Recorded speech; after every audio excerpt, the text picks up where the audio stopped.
یہی وجہ ہے کہ نبی پاک صلی اللہ علیہ وآلہ وسلم کے صحابہ کرام جب حضور کی تعظیم کرتے تھے، حضور کا ادب کرتے تھے، تو آداب و تعظیم مصطفیٰ کے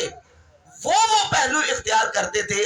جن کا اللہ کے نبی صلی اللہ علیہ وآلہ وسلم نے بالخصوص حکم نہیں دیا، لیکن صحابہ وہ کر جاتے تھے کیونکہ حضور نے ان سے منع نہیں کیا، اور وہ تعظیم مصطفیٰ کے پہلو قرآن و سنت کے عمومات و اطلاقات کے تحت آتے تھے۔ مثال کے طور پہ سمجھیے، سنن ابن ماجہ میں 1853 نمبر حدیث ہے، جلیل القدر صحابی سیدنا معاذ ابن جبل رضی اللہ تعالیٰ عنہ، یہ وہ صحابی ہیں، صحیح بخاری میں 4999 نمبر حدیث ہے کہ نبی پاک صلی اللہ علیہ وآلہ وسلم نے اپنے ان 4 صحابہ میں ان کا ذکر فرمایا کہ جن کے بارے میں امت کو یہ تعلیم دی، خذوا القرآن من اربعۃ، میرے 4 صحابہ سے قرآن سیکھو، من عبداللہ ابن مسعود و سالم و ابی و معاذ ابن جبل رضی اللہ تعالیٰ عنہ مجمعین، میرے ان 4 صحابہ سے قرآن سیکھا کرو۔ یہ وہ معاذ ابن جبل ہیں، ملک شام سے واپس آئے، 1853 حدیث ابن ماجہ کی صحیح حدیث ہے، جب ملک شام سے واپس آئے تو سرکار صلی اللہ علیہ وآلہ وسلم کی بارگاہ اقدس میں حاضری دی، اس انداز سے تحیہ پیش کیا، اس انداز سے تعظیم مصطفیٰ، ادب مصطفیٰ کی خاطر حضور کے آگے ہوئے، اور حضور کی بارگاہ اقدس میں صحابی نے سجدہ کر دیا۔ بعض روایات ایسی ہیں کہ جن میں صحابہ کرام کے حضور سے سجدے کی اجازت لینے کا ذکر ہے، یا رسول اللہ جانور آپ کو آ کے سجدہ کرتے ہیں، درخت آپ کے سامنے جھکتے ہیں، حضور ہمارا بھی دل کرتا ہے کہ ہم اپنے آقا کو سجدہ کریں، بعد میں اجازت۔ لیکن یہ ابن ماجہ کی 1853 نمبر حدیث ہے، صحابی نے اجازت نہیں مانگی بلکہ ڈائریکٹ حضور کو سجدہ کر دیا، رسول اللہ صلی اللہ علیہ وآلہ وسلم کو سجدہ کیا، تو نبی پاک صلی اللہ علیہ وآلہ وسلم نے فرمایا کہ معاذ نہیں، اگر میں حکم دیتا اللہ کے علاوہ کسی اور کو سجدہ کرنے کے جواز گاہ، تو میں عورت کو حکم دیتا کہ وہ اپنے شوہر کو سجدہ کرے، لیکن ہماری شریعت میں اللہ کے علاوہ کسی دوسرے کو تعظیم کے لیے بھی سجدہ کرنا جائز نہیں۔ سجدے کی 2 قسمیں، سجدہ تعبدی اور سجدہ تعظیمی۔ سجدہ تعبدی ہر شریعت میں، ہر نبی کی تعلیمات میں وہ شرک ہے، وہ کفر ہے، اللہ کے علاوہ کسی اور کو نہیں ہو سکتا، شرک ٹھہرے گا، کفر ٹھہرے گا۔ ہاں البتہ تعظیم کے لیے سجدہ کرنا سابقہ امتوں میں جائز تھا، اور جب حضور کی شریعت کی بات آئی تو نبی پاک صلی اللہ علیہ وآلہ وسلم نے سجدہ تعظیمی سے منع فرما دیا اپنی امت کو، اور کہا کہ اللہ کے علاوہ کسی دوسرے کے لیے سجدہ جائز نہیں۔ لیکن سوال یہ پیدا ہوتا ہے کہ اتنے بڑے قرآن کے عالم صحابی، اتنے بڑے پڑھے لکھے صحابی، وہ حضور کو سجدہ کیوں کر رہے ہیں اسی قرآن کے حکم کے مطابق کہ نبی کی تعظیم کرو، نبی کی توقیر کرو؟ انہیں پتا تھا کہ ہم نے حضور کی تعظیم و توقیر کا ہر پہلو اختیار کرنا ہے، ہاں جیسے حضور روک دیں گے اس سے رک جانا ہے۔ یہ نہیں تھا کہ حضور پہلے خصوص کسی کام کا حکم دیتے تھے کہ یہ کرو پھر صحابہ کر دیتے، نہیں، بلکہ وہ اپنی محبت کے ساتھ حضور کی ذات سے اپنے عشق اور اپنی وارفتگی کی بنیاد پر رسول اللہ صلی اللہ علیہ وآلہ وسلم کی ذات اقدس کے ساتھ محبت کرتے تھے، اور حضور کی تعظیم اور اکرام کا حق ادا کرتے تھے۔ آپ کی اس حدیث سے جو میں نے پڑھی، اس سے واضح ہو گیا کہ یہ بات بالکل روشن کی طرح واضح اور عیاں ہے کہ اللہ کے علاوہ کسی دوسرے کو سجدہ کرنا ہماری شریعت میں جائز نہیں، حتیٰ کہ بڑے سے بڑا کوئی ولی اللہ ہو، بڑے سے بڑا بزرگ ہو، حتیٰ کہ نبی پاک صلی اللہ علیہ وآلہ وسلم کے روضہ اقدس کو سجدہ کرنا بھی جائز نہیں۔ اعلیٰ حضرت الشاہ امام احمد رضا خان محدث بریلوی رحمۃ اللہ تعالی علیہ اپنی عقیدت اور محبت کا اظہار کرتے ہیں کہ حضور کے روضہ اقدس کے سامنے کھڑا تھا، اور جب نظر گنبد خضرا پر پڑی تو دل بے قرار ہو گیا کہ حضور کے روضہ اقدس کو سجدہ کر دوں، لیکن پھر رک گئے۔ آپ فرماتے ہیں پیش نظر وہ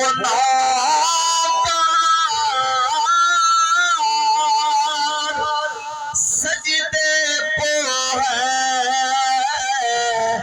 دل بے قرار، پیش نظر وہ سجدے کو ہے دل بے قرار، سر کو روکیے ہاں یہی تو امتحان ہے. محبت سے کس طرح سبحان اللہ. نعرہ تکبیر، نعرہ تکبیر، نعرہ رسالت، نعرہ رسالت، جشن آمد مصطفیٰ.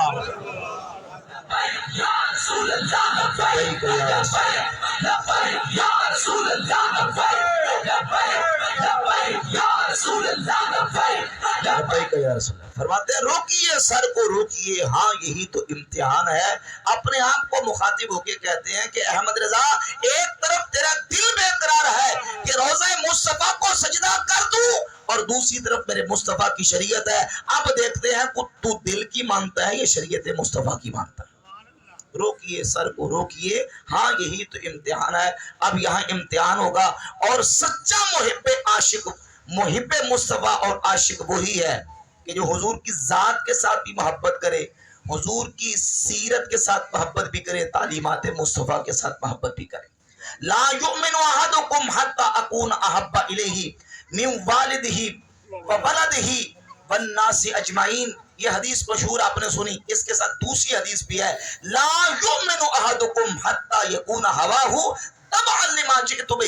فرمایا کہ اس وقت تک تم میں سے کوئی شخص کامل ایمان والا نہیں ہو سکتا جب تک کہ اس کی خواہشات میری شریعت کے تابع نہیں ہو جاتی. کسی شاعر نے بڑا خوب عربی شاعر نے لکھا کہ لو کانا حبک صادقا لاطعتہ ان المحب لمن یحب مطیع. اگر تیری محبت اپنے محبوب کے ساتھ سچی ہوتی تو تو اپنے محبوب کی بات ضرور مانتا. ان المحب لمن یحب مطیع, کیونکہ جو جس کے ساتھ محبت کرتا ہے پھر محب کبھی اپنے محبوب کی بات کو ٹالتا بولی ٹالتا. حضرت سلطان بہو رحمۃ اللہ تعالی علیہ عاشق صادق کی نشانی بیان فرماتے ہیں. آپ فرماتے ہیں عاشق سویا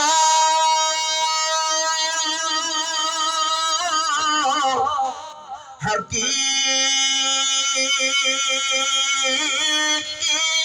چہرہ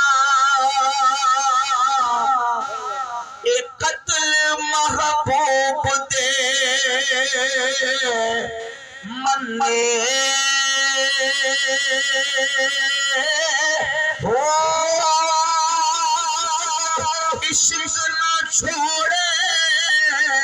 تے مکھ نہ موڑے توڑے سے تلوارا کھنے ہو چتر بیٹھے راز مہیدہ تے لگے اسے بنے ہو سچا عشق حسین علی دا سارے دے راز نہ پنے ہو.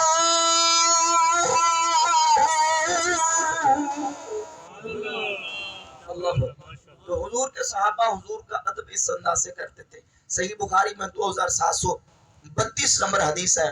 نبی مکرم صلی اللہ علیہ وآلہ وسلم کے صحابہ, میں نے عرض کیا جس طرح تمہید کے طور پر کہ صحابہ قرآن کے ان عمومی اور مطلق جو احکامات اس کے مطابق حضور کی ہر طریقے سے تعظیم کرتے تھے. یہ اصول ہے, یہ ضابطہ قاعدہ اور قانون ہے کہ جب تک شریعت کی طرف سے ممانعت اور کسی چیز سے منع نہ کر دیا جائے, جب ایک شریعت کا حکم عام اور مطلق موجود ہے تو اس کے تحت جتنے افراد اس کی آئیں گے وہ سارے کے سارے قرآن و سنت ہی ثابت مانے جائیں گے. صحیح بخاری کی 2732 نمبر حدیث ہے, مشہور حدیث آپ نے سنی ہے. نبی پاک صلی اللہ علیہ وآلہ وسلم حدیبیہ کے مقام پر اپنے 1400 یا 1500 صحابہ کرام رضی اللہ تعالی عنہم کے ساتھ موجود تھے. عروہ بن مسعود ثقفی مشرکین مکہ کے نمائندہ بن کے جب حدیبیہ کے مقام پہ آئے, سارا منظر دیکھا اور منظر دیکھ کے جا کے اہل مکہ کو بیان کرنے لگے. اہل مکہ نے مشرکین مکہ نے پوچھا کہ عروہ بتاؤ کیا دیکھ کے آئے؟ تو عروہ نے جو جواب دیا، امام بخاری رحمۃ اللہ اپنی صحیح میں یہ روایت ذکر فرماتے ہیں واللہ لقد وفدت علی الملوک ووفدت علی قیصر و کسری و نجاشی، واللہ بخدا میں بڑے بڑے بادشاہوں کے درباروں میں گیا، میں کیسر کے دربار میں گیا، کسرا کے دربار میں گیا، نجاشی کے دربار میں گیا، ان رأیت ملکا قط يعظمه اصحابه ما يعظم اصحاب محمد محمدا، بخدا میں نے کسی بادشاہ کی اس کے درباریوں کی اتنی تعظیم کرتے نہیں دیکھا جتنی محمد کے اصحاب کو محمد مصطفیٰ کی تعظیم کرتے دیکھا صلی اللہ علیہ وآلہ وسلم۔ اے عروہ کیا دیکھا؟ تو عروہ کہنے لگے ان تنخمت، توجہ کیجیے، ان تنخم نخامتن، یہ حضور کے صحابہ کا حضور کے ساتھ ادب و عشق کا یہ اظہار، یہ ایک طرف دنیا میں بڑے سے بڑا کوئی محب اور اپنے محبوب کی محبت میں جنون کی حد تک جانے والا، اس کو دیکھ لیں، بڑے سے بڑا با ادب اولاد کو دیکھ لیں، وہ اپنے ماں باپ کے ساتھ، کوئی محب اپنے محبوب کے ساتھ اس انداز سے محبت اور ادب کا سلوک نہیں کرے گا جو حضور کے صحابہ نے کیا۔ عروہ کیا دیکھا؟ کہا ان تنخم نخامتن الا وقعت فی کف رجل منہم، جب مصطفیٰ صلی اللہ علیہ وآلہ وسلم زمین پہ اپنا تھوک مبارک گرانے کا ارادہ فرماتے تھے، وہ زمین پر نہیں گرتا تھا بلکہ کسی نہ کسی صحابی کے ہاتھ پہ جا کے گرتا تھا۔ صحابہ حضور کے تھوک مبارک کے نیچے ہاتھ کر دیتے تھے تو اس کے بعد کیا وہ کپڑوں سے صاف کر لیتے تھے، زمین پہ پونچھ دیتے تھے؟ کہا نہیں، بلکہ فضلک بہا وجہہ وجلدہ، نبی کے صحابہ تو حضور کا تھوک اپنے چہروں پہ اپنے جسموں پہ مل لیتے تھے۔ اب سوال یہ پیدا ہوتا ہے کہ کوئی ذخیرہ حدیث میں صحیح نہیں، ضعیف حدیث بھی ایسی ہے، کوئی کمزور حدیث ایسی آ جائے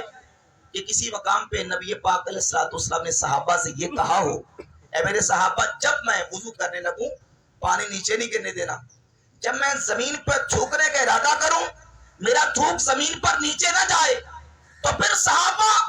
رسول اللہ کے کہے بغیر کیوں کرتے تھے؟ انہیں پتا تھا کہ جب رب نے مصطفیٰ کی تعظیم و توقیر کا حکم دیا ہے، جب تک اللہ کے محبوب منع نہیں کریں گے ہم حضور کی تعظیم کے لیے ہم ہر کام کرتے چلے جائیں۔ یہ اصول ہے قرآن و سنت کا، اور دین کا اصول ہے کہ جب اللہ نے ایک عام اور مطلق حکم بیان کر دیا تو اس کے مطابق پھر اللہ کے اس حکم پر عمل کیا جائے گا۔ بحمد تعالی میلاد مصطفیٰ کے یہ جلوس ہوں، ریلیاں ہوں، اور حضور کے میلاد کے اوپر جو بھی شریعت کے دائرے کے اندر، عقیدے کے دائرے کے اندر رہ کر بحمد تعالی جو ہم معمولات کرتے ہیں، اللہ کے فضل و کرم سے یہ حضور کی تعظیم کی خاطر، محبت مصطفیٰ میں، نبی پاک علیہ السلام کی محبت میں یہ تمام عمل کرتے ہیں اور اظہار کرتے ہیں اس بات کا کہ اللہ رب العزت نے ایسا شان و عظمت والا رسول ہمیں عطا فرمایا ہے، ہم اپنے محبوب کی آمد پر خوشیوں کا اور مسرتوں کا اور شادمانی کا اظہار کریں گے، اور ساتھ ساتھ پھر اس بات کا بھی عہد ہمیں کرنا ہوگا کہ ہم نے نبی پاک صلی اللہ علیہ وآلہ وسلم کی جس طرح ذات کے ساتھ محبت کرتے ہیں حضور کی صفات کے ساتھ محبت ہی کریں، جس طرح حضور کی صورت سے محبت ہے اس طرح حضور کی سیرت سے محبت کریں، نبی پاک علیہ السلام کی تعلیمات سے محبت کریں، سرکار دو عالم صلی اللہ علیہ وآلہ وسلم کی سنت سے محبت کریں، نبی پاک علیہ السلام کے احکامات کی بجا آوری کی کوشش کریں۔ جب ہم نبی کریم علیہ السلام کی غلامی میں جو ہے وہ اپنی زندگی گزاریں گے، اللہ اور اس کا رسول دونوں راضی ہوں گے اور ہماری دنیا اور آخرت میں تو ہوگی۔ اللہ رب العالمین ہمیں صحیح معنوں میں نبی پاک علیہ السلام کی ذات سے محبت کے تقاضے پورے کرنے کی توفیق عطا فرمائے۔ ماشاءاللہ ماشاءاللہ۔